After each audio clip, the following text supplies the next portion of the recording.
Melanjutkan video kemarin ketika Yan Hui sudah mengetahui semuanya mengenai masa lalu dan tujuan Tian. Namun ia enggan membantu Tian untuk mendapatkan kekuatan naganya kembali. Yang hal itu jelas membuat Tian bingung karena Yan Hui adalah satu-satunya harapan untuk mendapatkan 3 bagian tubuh naganya yang tersisa. Namun Tian tidak menyerah, bahkan ia terus bersama Yan Hui kemanapun ia pergi. Yang hal itu sebenarnya membuat Yan Hui kesal namun tidak bisa mengusirnya. Bahkan karena kelelahan, mereka malah tidur berdua dan terlihat sangat romantis. Tian lalu berkata bahwa ia tidak ada pilihan lain selain bersama Yan Hui.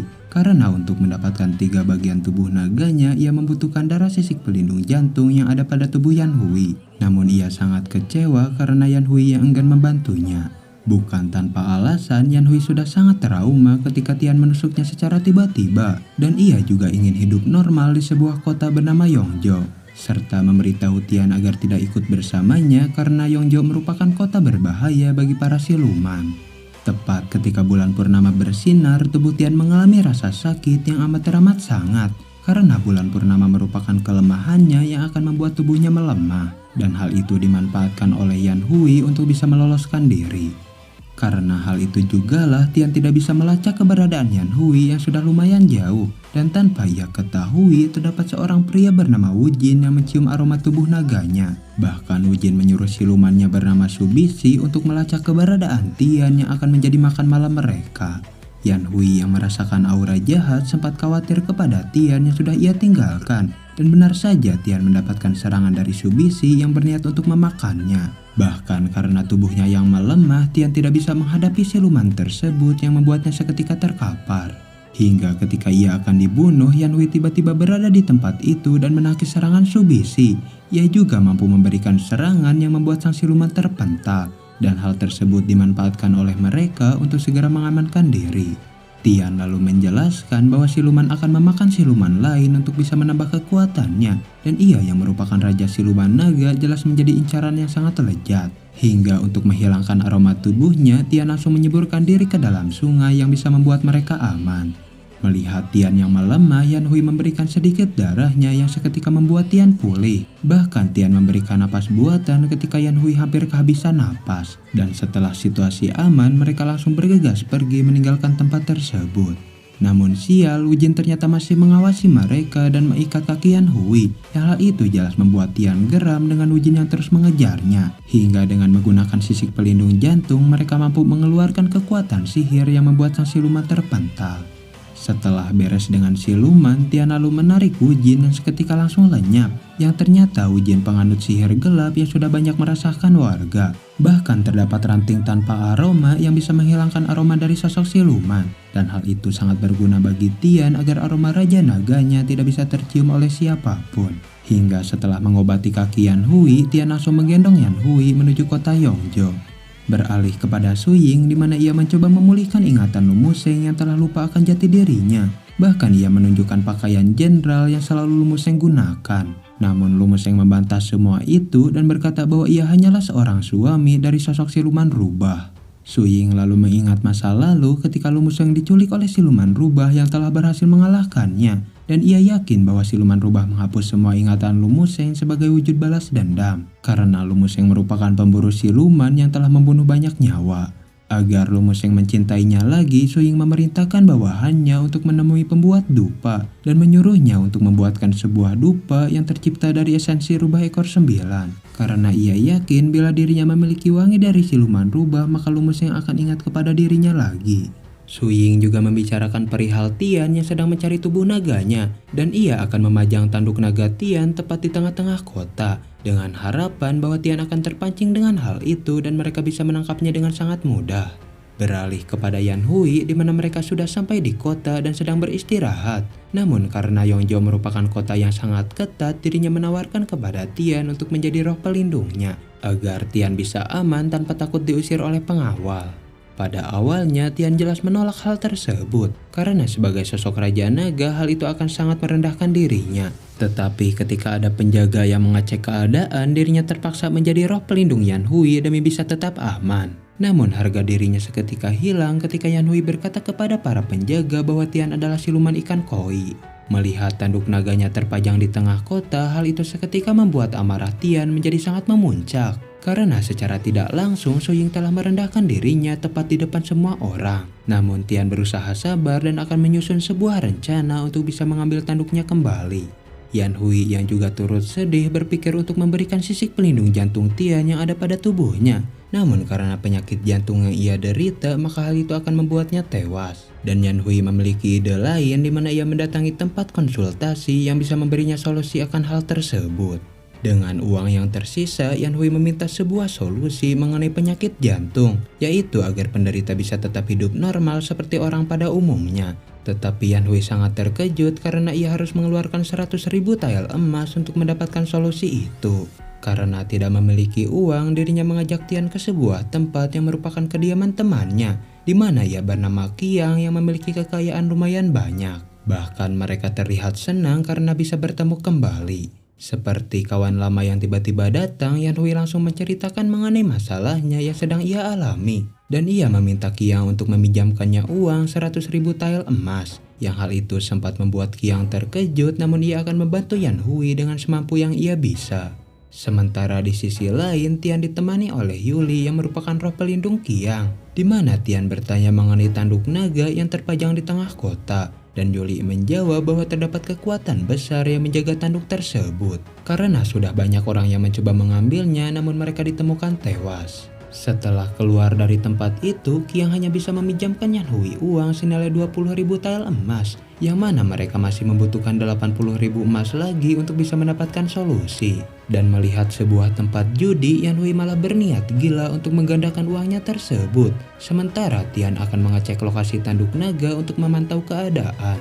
Dengan menggunakan pakaian ninja, seseorang terlihat mendekati tanduk naga dengan tujuan untuk mencurinya. Namun keluar sosok monster yang bertugas menjaga tanduk tersebut. Tetapi Tian yang melihat hal itu berhasil menemukan kelemahan sang monster yang menyukai sebuah emas. Sementara Yan Hui yang sedang berjudi mempertaruhkan semua emasnya untuk ikut dalam permainan. Namun bukannya gacor Kang, dirinya malah mengalami rungkat yang membuat semua emasnya habis. Bahkan ketika Tian memintanya untuk memberikan beberapa emas, Yan Hui terlihat sudah sangat emosi dan menceritakan kekalahannya. Di saat bingung itulah Yan Hui bertemu teman lamanya bernama Wang, di mana ia merupakan orang terkaya yang ada di kota. Dan diketahui bahwa Wang sudah lama mencintai Yan Hui sejak mereka pertama berjumpa. Bahkan ketika Yan Hui berniat meminjam emas, Wang malah berkata akan memberinya dan mengajak Yan Hui jalan-jalan. Mereka lalu berkeliling sembari melihat bisnis Wang yang sudah sangat sukses. Bahkan Wang memiliki banyak kuda dengan harga yang sangat fantastis. Namun ia berkata bahwa semua hartanya itu tidak berarti apa-apa bila tidak ada sosok pendamping di hidupnya.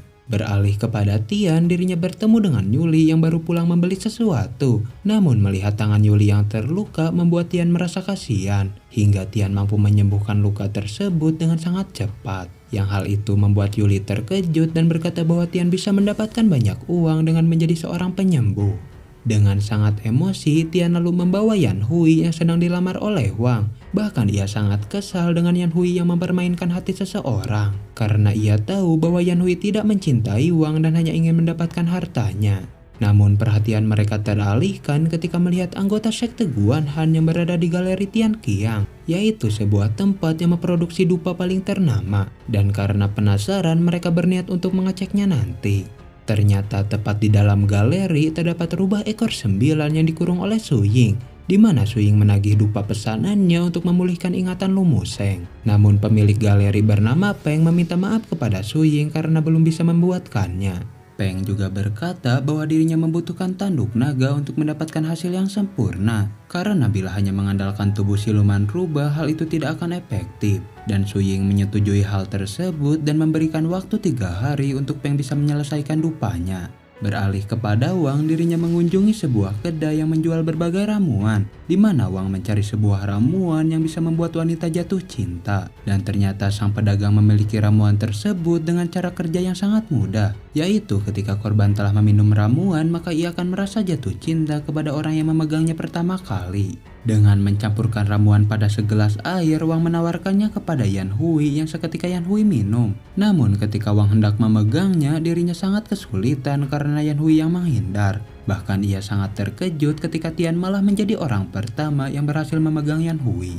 Akibat hal itulah Yan Hui tiba-tiba menjadi sangat jatuh cinta ketika melihat Tian. Bahkan ia melihat Tian dengan tatapan yang sangat lembut. Yang hal itu malah membuat Tian merasa aneh dan memilih untuk segera pergi. Kita lalu diperkenalkan dengan siluman bayangan bernama Baki, di mana ia mencari pasangan manusia dan siluman yang saling mencintai. Namun bila pasangan itu putus dengan sangat mudah, dirinya merasa kecewa bahkan membunuhnya saat itu juga. Untuk bisa mendapatkan uang, Tian akhirnya membuka pengobatan untuk berbagai penyakit seperti gatal-gatal, hidung tersumbat, sariawan, bibir pecah-pecah, panu, sakit kepala, diare, bintitan, gigi kuning, dan berbagai penyakit lainnya. Bahkan dirinya dibanjiri pasien yang sangat antusias. Tanpa diduga, Baki juga datang ke tempat itu untuk menghilangkan jerawatnya. Namun ia merasa kesal ketika Tian memecatnya dengan sangat keras. Tetapi ketika ia hendak memukulnya, Yan Hui berhasil menahan hal tersebut dan menyuruh Baki untuk menjaga sikapnya. Melihat kedekatan itu, Baki yang sedang mencari pasangan manusia siluman jelas menjadi sangat senang. Dan ia memasukkan Tian beserta dengan Yan Hui ke daftar ujian pasangan, di mana ia akan menemui mereka kembali untuk mengetes sejauh apa mereka bisa bertahan. Merasa aneh dengan perasaannya, Yan Hui mencoba curhat kepada Qiang mengenai hal tersebut. Dan Qiang menjelaskan bahwa Yan Hui sedang mengalami jatuh cinta. Yang hal itu membuatnya terkejut karena itu terdengar mustahil, namun ia benar-benar mengalaminya. Akibat hal itu juga hubungannya dengan Tian menjadi sedikit canggung, di mana Tian membawa sebuah wadah dengan niat meminta darah sisik pelindung jantung untuk bisa mengambil tanduk naga. Dan tanpa pikir panjang, Yan Hui memberikan darahnya, bahkan menyuruh Tian untuk berhati-hati. Namun betapa terkejutnya Tian dengan banyaknya penjaga yang berada di lokasi tanduk naga. Bahkan ia melihat kehadiran Su Ying yang datang ke tempat tersebut. Yang hal itu membuat amarahnya memuncak, namun berhasil digagalkan oleh Yan Hui yang diam-diam mengawasinya. Tian juga sangat kecewa karena Su Ying memindahkan tanduk naganya yang hampir saja ia dapatkan. Dan Tian menanyakan alasan Yan Hui yang telah membuntuti dirinya, di mana Yan Hui berkata jujur mengenai dirinya yang merasa jatuh cinta. Namun karena trauma akan masa lalu, Tian seketika menolak hal tersebut karena ia tidak akan jatuh cinta lagi. Setelah penolakan itu jelas membuat Yan Hui menjadi sangat sedih. Namun Tian menyairkan suasana dan berterima kasih kepada Yan Hui. Karena bila Yan Hui tidak menghentikannya, mungkin dirinya sudah menghampiri Su Ying dan entah apa yang akan terjadi. Yang tanpa mereka sadari, Baki diam-diam mengetahui sosok asli Tian yang merupakan Raja Siluman Naga. Baki juga menjadi penasaran mengenai lokasi tanduk naga yang dipindahkan oleh Su Ying. Dan untuk bisa mengetahuinya, ia secara diam-diam membuntuti Peng yang masuk ke dalam galeri. Yang dengan menggunakan keahlian bayangan, dirinya dengan mudah mengikuti seseorang tanpa diketahui oleh orang tersebut. Ternyata tanduk naga berada di dalam galeri bersamaan dengan rubah ekor 9 yang dikurung oleh Su Ying. Di mana sesuai janjinya, Peng akan membuatkan Su Ying sebuah dupa yang sangat spesial karena dibantu oleh kekuatan tanduk naga yang memiliki energi sangat besar. Setelah Peng pergi itulah Baki mencoba mengambil tanduk naga, namun terdapat penghalang yang melindunginya. Baki lalu melihat beberapa butir dupa yang mengandung kekuatan tanduk naga, di mana ia mengambilnya satu dan bergegas meninggalkan tempat tersebut.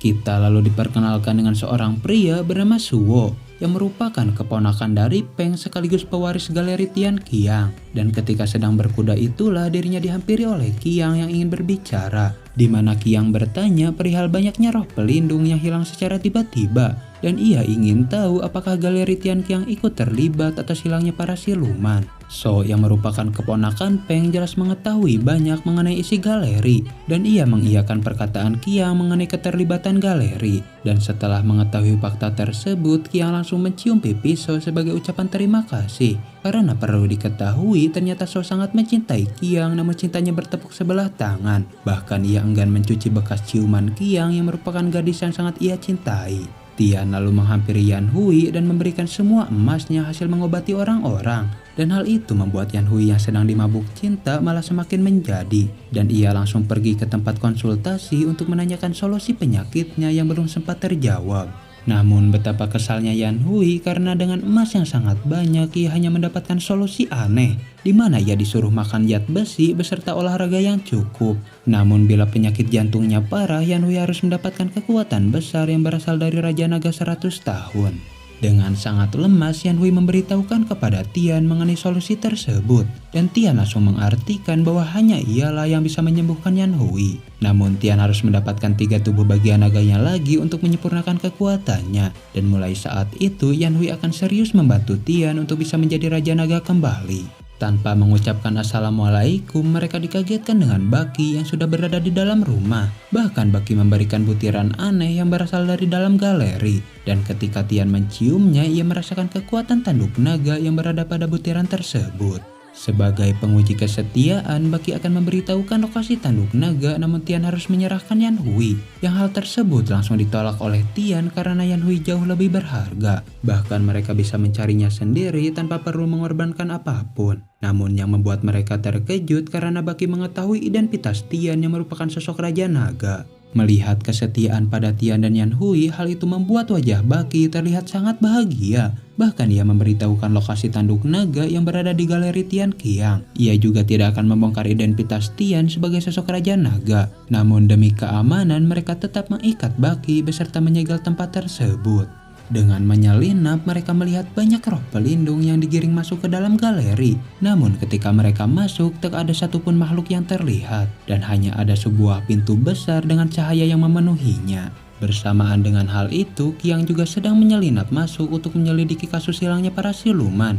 Namun ia malah bertemu dengan Shao yang terkejut dengan keberadaan Qiang. Bahkan Shao yang khawatir menyuruh Qiang untuk segera pulang karena tempat itu sangatlah berbahaya. Sementara Yan Hui yang ceroboh malah memegang cahaya pintu yang merupakan sebuah bel keamanan, di mana langsung terdapat banyak penjaga yang datang untuk memeriksa. Bahkan Shao yang akan melarikan diri malah mendapatkan sebuah serangan yang dilancarkan oleh Peng. Namun beruntung mereka akhirnya bisa lolos menggunakan sebuah bom asap.